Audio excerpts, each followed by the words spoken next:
नमस्ते दोस्तों। परम पिता परमात्मा की असीम कृपा और बड़े बुजुर्गों के आशीर्वाद के साथ सभी भगवत भक्तों का स्वागत करती हूँ आपके अपने चैनल गीत ज्ञान वाणी में। नए मेहमानों का स्वागत, शुक्रिया, अभिनंदन, आभार और सभी के उज्जवल और उत्तम भविष्य की कामना के साथ सभी पवित्र देवी देवताओं का आह्वान करते हैं और उन्हें आसन देते हैं। ओम श्री तुलसीदासाय नमः, ओम वाल्मीकाय नमः, ओम गौरीपतये नमः, ओम श्रीशापत्निकाय लक्ष्मणाय नमः, ओम श्रीशापत्निकाय शत्रुघ्नाय नमः, ओम श्रीशापत्निकाय भरताय नमः, ओम श्री हनुमते नमः। इन्हें आसन देते हैं। श्री गुरु चरण सरोज रज निजमन मुकुर सुधारी, बरनौ रघुर विमल जसु जो दायक कुशल चारी, बुद्धिहीन तनु जानिके सुमिरौ पवन कुमार, बल बुद्धि विद्या देहु मोहि हरहु कलेश विकार। रामायण तुलसी करत है कथा कहूँ अनुसार, आसन देव प्रेम से विराजो जी पवन कुमार। लखन सिया रामचंद्र की जय, लखन सिया रामचंद्र की जय। और जैसा कि सभी जानते हैं कि मैं इसे शब्द पढ़ रही हूँ, इसमें अपना कुछ भी एक भी अक्षर अपनी तरफ से पढ़ नहीं रही हूँ, ताकि आप पूरी की पूरी रामायण का आनंद ले सकें और आप ये इसमें क्या लिखा हुआ है क्या नहीं लिखा हुआ है, क्योंकि जो भी सुनने में आता है, जैसे कई लोग कुछ बोल देते हैं कि शास्त्रों में ऐसा लिखा हुआ है और उसका प्रमाण नहीं होता है, तो मैं शब्द ही आपको सुना रही हूँ, इसमें कुछ भी कम ज्यादा नहीं कर रही हूँ। तो इसे बड़े ही आनंद के साथ सुनते हैं। माता सीता जी को रात में स्वप्न आया है और वो बता रही है कि मुझे ऐसा स्वप्न दिखाई दिया है कि सभी हमारे पास हैं और हमसे मिल रहे हैं, हम एक दूसरे से प्यार से बातें कर रहे हैं। तभी राम जी कहते हैं कि ये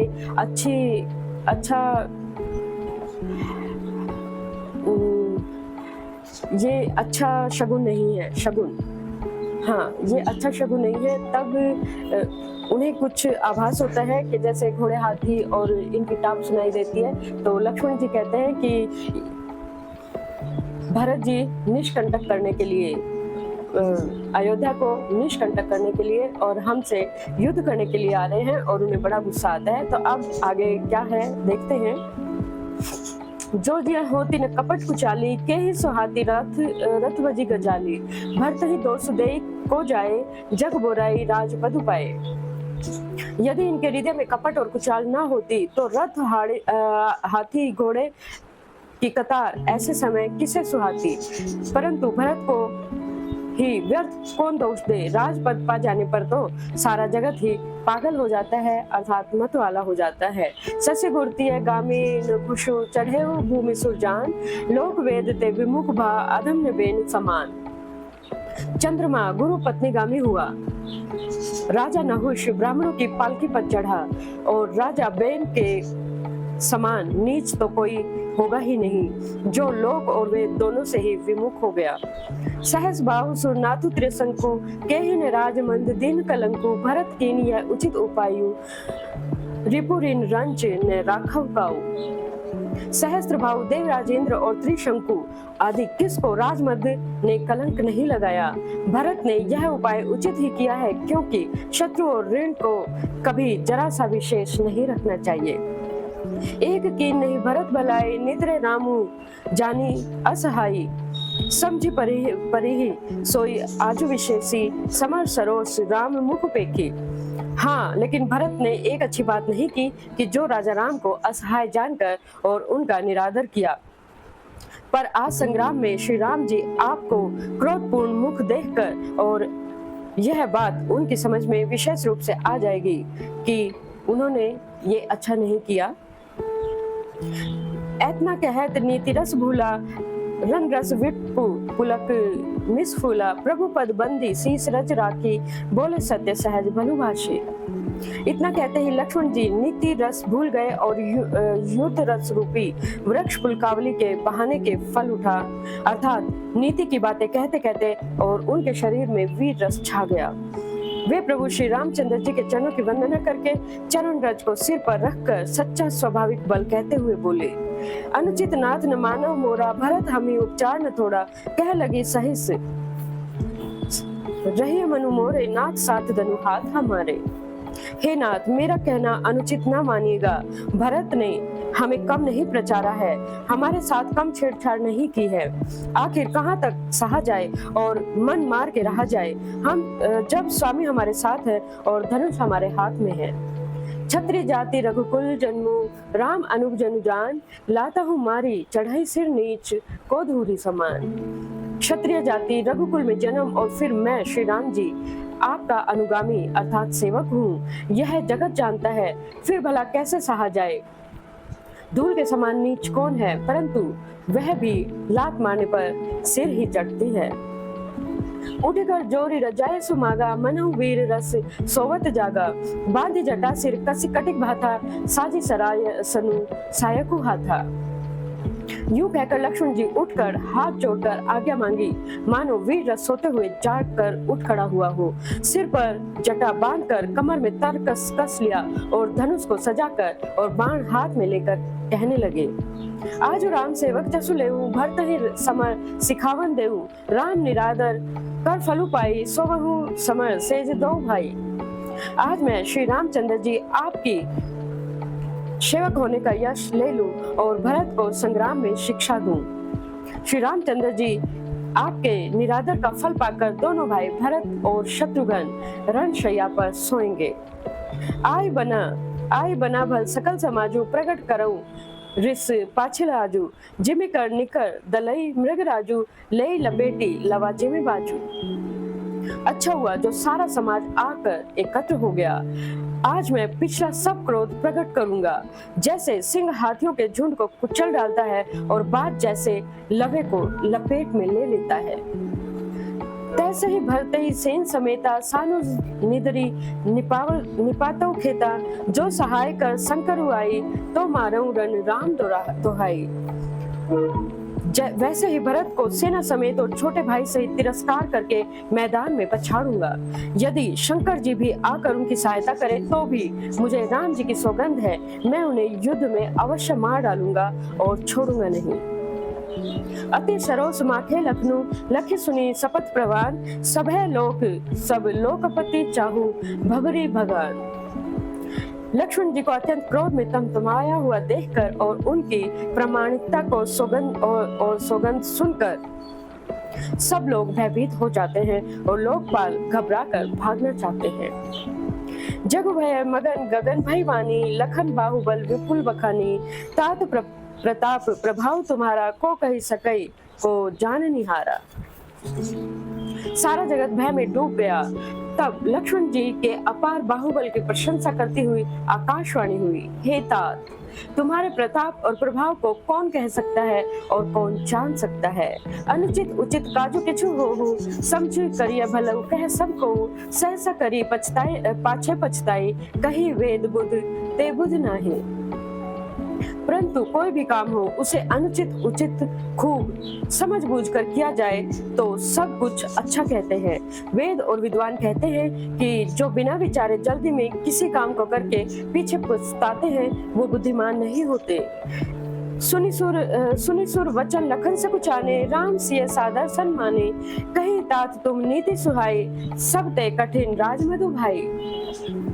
देववाणी सुनकर लक्ष्मण जी सकुचा गए और सीता जी ने उनका आदर के साथ सम्मान किया और कहा, हे तात, तुमने बड़ी सुंदर नीति कही। हे भाई, राज्य का मद सबसे कठिन मद है। जो अचवत नृप माता ही तेई, नाहिन साधु सभा जहि से ही, सुनहु लखन भल भरत सरीसा, विधि प्रपंच मह सुना न दीसा।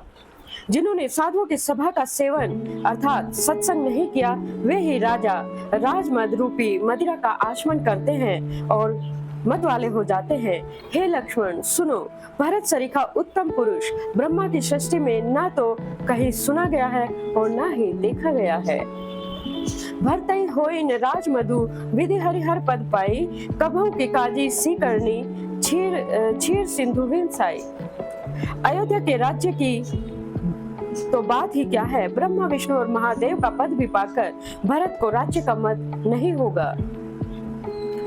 क्या कभी कांची की बूंदों से क्षीर सागर नष्ट हो सकता है अर्थात फट सकता है। तिमरु तरुण तिरु निहि मकु गिलई, गगनु मगनु मकु मेघई मिलई, गोपद जल बूढ़ई घट जोनी, सहज क्षमा बरु छाड़े छोनी। अंधकार काहे तरुण मध्याह्न, सूर्य को निगल जाए, अंधकार चाहे सूर्य को निगल जाए, आकाश चाहे बादलों में समाकर मिल जाए, गो के खुर इतने जल में अगस्त्य जी डूब जाएं और पृथ्वी चाहे अपनी स्वाभाविक सहनशीलता को छोड़ दे। मसक फूक मकुमेरु उड़ाई होए न नृप मधु भरत ही भाई लखन तुम्हार शपथ पितु आना सूचे सुबंधु नहीं भरत समाना। मच्छर की फूंक से चाहे सुमेरु पर्वत उड़ जाए, परंतु हे भाई भरत को राजमत कभी नहीं हो सकता। हे लक्ष्मण, मैं तुम्हारी शपथ और पिताजी की सौगंध खाकर कहता हूँ, भरत के समान पवित्र और उत्तम भाई संसार में नहीं है। सुगनु खीरु अवगण जलु ताता मिलई रचई पर पंचु विधाता भरतु हंस रविवंश तड़ागा जन्मे कीन गुण दोष विभागा। हे तात, गुण रूपी दूध और अवगुण रूपी जल को मिलाकर विधाता इस जगत को रचता है, परंतु भरत ने सूर्यवंशी तालाब में हंस रूप जन्म लेकर गुण और दोष का विभाग कर दिया है, अर्थात दोनों को अलग अलग कर दिया है। पाहे गुण पे तजे अवगुण बारी निर्जस जगत कीन उजियारी कहत भरत गुण सीलु सुबाहु प्रेम पयोधि मगन रघुराऊ। गुण रूपी दूध को ग्रहण कर और अवगुण रूपी जल को त्याग कर भरत ने अपने यश को जगत में उजाला कर दिया है। भरत जी के गुण, शील और स्वभाव को कहते कहते श्री रघुनाथ जी प्रेम समुद्र में मग्न हो गए हैं। सुनी रघुवीर वाणी विबुध देखी भरत पर हेतु सकल सराहत राम सो प्रभु को कृपा निकेतु। श्री रामचंद्र जी की वाणी सुनकर और भरत जी पर उनका प्रेम देखकर समस्त देवता उनकी सराहना करने लगे और कहने लगे कि श्री रामचंद्र जी के समान कृपा के धाम प्रभु और कौन हो सकते हैं। जो न होत जग जन्म भरत को सकल धर्म धुर धरणी धरत को कवि कुल अगम भरत गुण गाथा को जाने तुम बिनु रघुनाथा। यदि जगत में भरत का जन्म न होता तो पृथ्वी पर संपूर्ण धर्मों की धुरी को कौन धारण करता। हे रघुनाथ जी, कवि कुल के लिए अगम अर्थात उनकी कल्पना के अतीत भरत जी के गुणों की कथा आपके सिवा और कौन जान सकता है। लखन राम सिय सुनी सुरबानी अति सुकुल लेहु न जाने बखानी यहाँ भरतु सब सहित सहाय मंदाकिनी पुनीत नहाए। लक्ष्मण जी, श्री रामचंद्र जी और सीता जी ने देवताओं की वाणी सुनकर अत्यंत सुख पाया और जो वर्णन नहीं किया जा सकता। यहाँ भरत जी के सारे समाज के साथ पवित्र मंदाकिनी में स्नान किया। सरित समीप राखी सब लोगा मागी मातु गुरु सचिव नियोगा चले भरतु जह सिय रघुराई सात निषाद नाथु लघु भाई।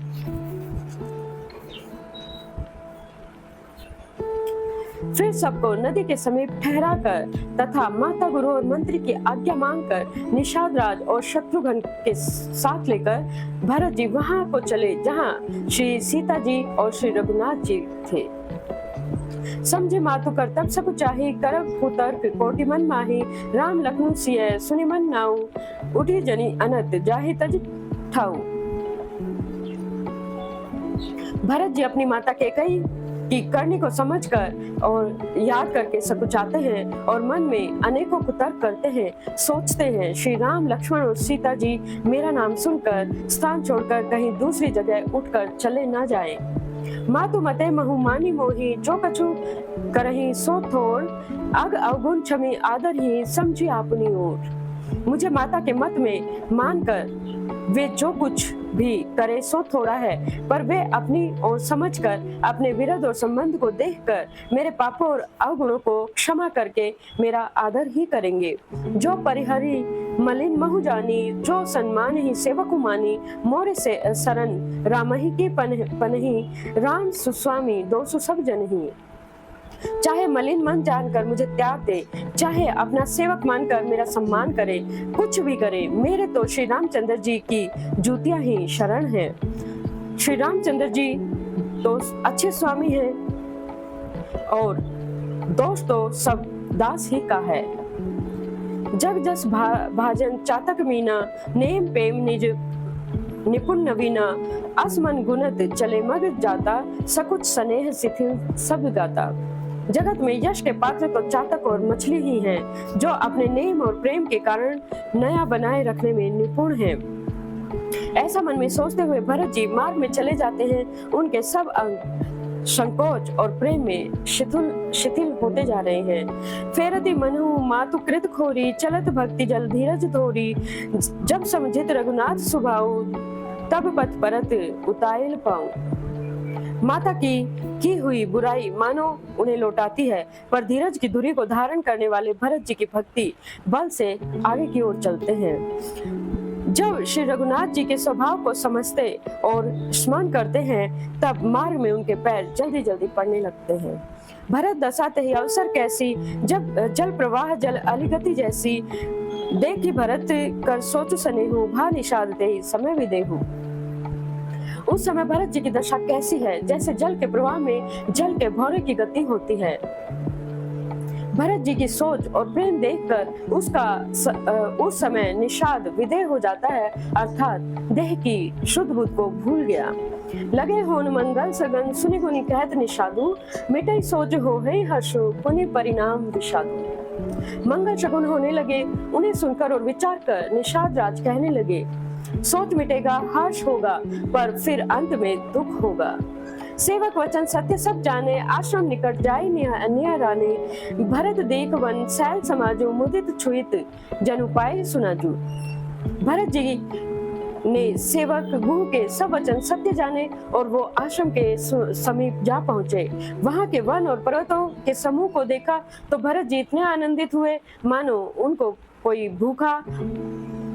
जैसे कोई भूखा अच्छा अन्न अर्थात भोजन पा गया हो। इति भीति जनु प्रजा दुखारी, त्रिविध ताप पीड़ित ग्रह मारी, जाय सुराजु सुदेश सुखारी, होई भरत गति तेहि अनुहारी।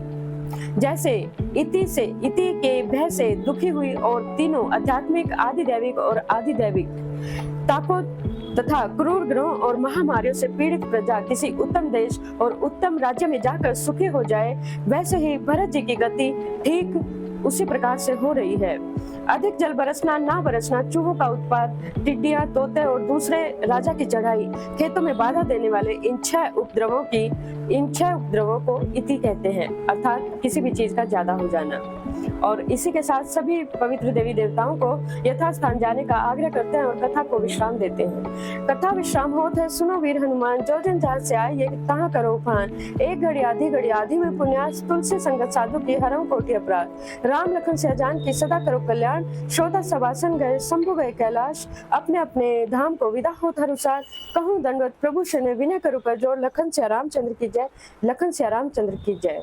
और इसी के साथ सभी भगवत भक्तों की उज्जवल और उत्तम भविष्य की कामना के साथ जय सिया राम, जय हनुमान, जय घनश्याम, जय माता रानी, जय गुरुदेव, जय महादेव।